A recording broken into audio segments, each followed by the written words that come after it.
Kannur saint Michael school പരിസരത്ത് മാലിന്യം കുന്നുകൂടുന്നു. ഓണ്ടേൻ റോഡിലാണ് മാലിന്യം കുന്നുകൂടി ദുർഗന്ധം വമിക്കുന്നത്. മാലിന്യം നീക്കേണ്ടത് ഗവൺമെന്റോ കോർപ്പറേഷനോ എന്ന ചോദ്യമാണ് ഇവിടുത്തെ പ്രശ്നം.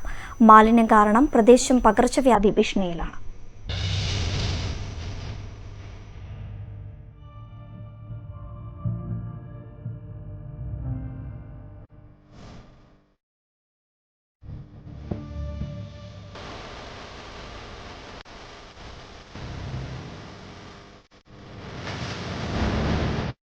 കണ്ണൂർ നഗരം പൊതുവെ മാലിന്യ കൂമ്പാരത്തിൽ നിന്ന് മോചിതമാണെങ്കിലും സെന്റ് മൈക്കിൾസ് സ്കൂൾ ഗ്രൗണ്ടിൽ നിന്നും ഓണ്ടേൻ റോഡിലേക്ക് കയറുന്ന സ്ഥലം ചീഞ്ഞുനാറ്റത്തിൽ നിന്നും മോചിതമായിട്ടില്ല. ആര് മാലിന്യം നീക്കണമെന്നതാണ് ഇവിടുത്തെ ഒന്നാമത്തെ പ്രശ്നം. മാലിന്യം കുന്നുകൂടിയത് കന്റോൺമെന്റിന്റെ സ്ഥലത്ത്. ഇത് കൊണ്ടിടുന്നത് കോർപ്പറേഷൻ പരിധിയിൽ ഉള്ളവരും. ഇടയ്ക്ക് കന്റോൺമെന്റും പരാതികൾ ഏറുമ്പോൾ കോർപ്പറേഷനും മാലിന്യം ഇവിടെ നിന്നും കൊണ്ടുപോകാറുണ്ട്. പക്ഷേ ഒരാഴ്ചയായി മാലിന്യ നീക്കം നടന്നില്ല. സെന്റ് മൈക്കിൾസ് സ്കൂളിലേക്ക് വിദ്യാർത്ഥികളെ കൊണ്ടുവരുന്ന വാഹനങ്ങൾക്ക് പാർക്ക് ചെയ്യാൻ സ്ഥലമില്ലാത്ത പ്രശ്നവും ഇവിടെയുണ്ട്. പട്ടാളം ഗ്രൗണ്ട് വേലികെട്ടി സ്വന്തമാക്കിയതോടെ വാഹന പാർക്കിംഗ് റോഡരികിലാണ്. മൂക്കുപൊത്താതെ പരിസരത്തൊന്നും നിൽക്കാൻ പോലും പറ്റാത്ത അവസ്ഥയാണെന്നും പകർച്ചവ്യാധി ഭീഷണിയാണ് സ്ഥലത്ത് നിലനിൽക്കുന്നതെന്നും ഡ്രൈവർമാർ പറഞ്ഞു. പ്രധാന സ്കൂൾ നമ്മുടെ സെന്റ് മൈക്കിൾസ് സ്കൂൾ കണ്ണൂർ നഗരത്തിൻ്റെ. അപ്പോൾ അതിൻ്റെ പ്രധാന റോഡാണിത്.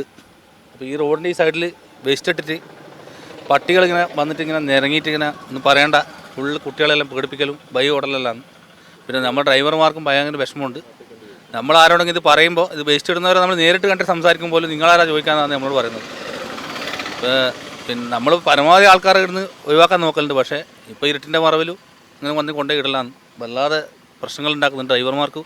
കുട്ടികളാണ് മെയിനും. കുട്ടികളെന്ന് പറഞ്ഞാൽ ആകെ ചെറിയൊരു വഴിയിലോട്ടാണ് അങ്ങോട്ട് സ്കൂളിലേക്ക് പോകാൻ പറ്റുക. അവിടെ തന്നെ മൊത്തം പട്ടികളെ കൊണ്ടുള്ള ഫുള്ള് പ്രശ്നങ്ങളാണ്. ഇന്നലെ ഇവിടെ ഒരു പട്ടി ചത്തിട്ട് ഈ വഴി തന്നെ ചത്തിട്ടുണ്ടായിരുന്നു. അത് ഇന്ന് രാവിലെ ഒരു കോർപ്പറേഷൻകാരുടെ അടുത്ത് കൊണ്ടുപോയിട്ടുണ്ടെന്ന് തോന്നുന്നത്.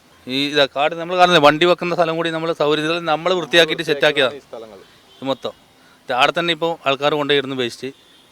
അതിനൊരു പരിഹാരം എത്രയും പെട്ടെന്ന് തീരുമാനിക്കണമെന്നാണ് നമുക്ക് പറയാനുള്ളത്. പ്ലാസ്റ്റിക് മാലിന്യവും ഭക്ഷണാവശിഷ്ടവും എല്ലാം ഇവിടെ തള്ളുന്നുണ്ട്. പരിസരമാകെ ദുർഗന്ധവും വമിക്കുന്നു. തെരുവുനായ ശല്യവും രൂക്ഷം. 2 സ്കൂളുകളിലേക്കായി നിരവധി കുട്ടികൾ നടന്നു പോകുന്ന വഴി കൂടിയാണിത്. മാലിന്യ കൂമ്പാരത്തിലേക്കാണ് തെരുവുനായ്ക്കൾ കൂട്ടത്തോടെ എത്തുന്നത്. ഇവിടെ മാലിന്യം തള്ളുന്നത് തടയാനും മാലിന്യം ദിവസവും നീക്കം ചെയ്യാനുള്ള നടപടിയും വേണമെന്നാണ് നാട്ടുകാരുടെ ആവശ്യം. മാലിന്യം പൊതുസ്ഥലങ്ങളിൽ വലിച്ചെറിയുന്നവരെയും കണ്ടെത്തണം. കനത്ത പിഴ ഇവർക്കെതിരെ ചുമത്തണം. ചേലോറയിലടക്കം മികച്ച സൗകര്യങ്ങൾ ഒരുക്കി കോർപ്പറേഷൻ നഗരത്തിലെ മാലിന്യം ഒരു പരാതിക്കും ഇടവരുത്താതെ നീക്കുന്നുണ്ട്. നാറുന്ന നഗരം എന്ന ചീത്തപ്പേര് മാറ്റിയെടുക്കാൻ മേയർ അഡ്വക്കേറ്റ് ടി ഒ മോഹനും ആരോഗ്യ സ്റ്റാൻഡിംഗ് കമ്മിറ്റി ചെയർമാൻ MP രാജേഷും നടത്തിയ ഇടപെടലുകളും പരക്കെ പ്രശംസിക്കപ്പെട്ടിരുന്നു. ഭരണ നേതൃത്വത്തിന്റെ അടിയന്തര ശ്രദ്ധ പതിയേണ്ട ഇടമായിരിക്കുകയാണ് സെന്റ് മൈക്കിൾസ് സ്കൂൾ പരിസരം. News bureau, Kannur.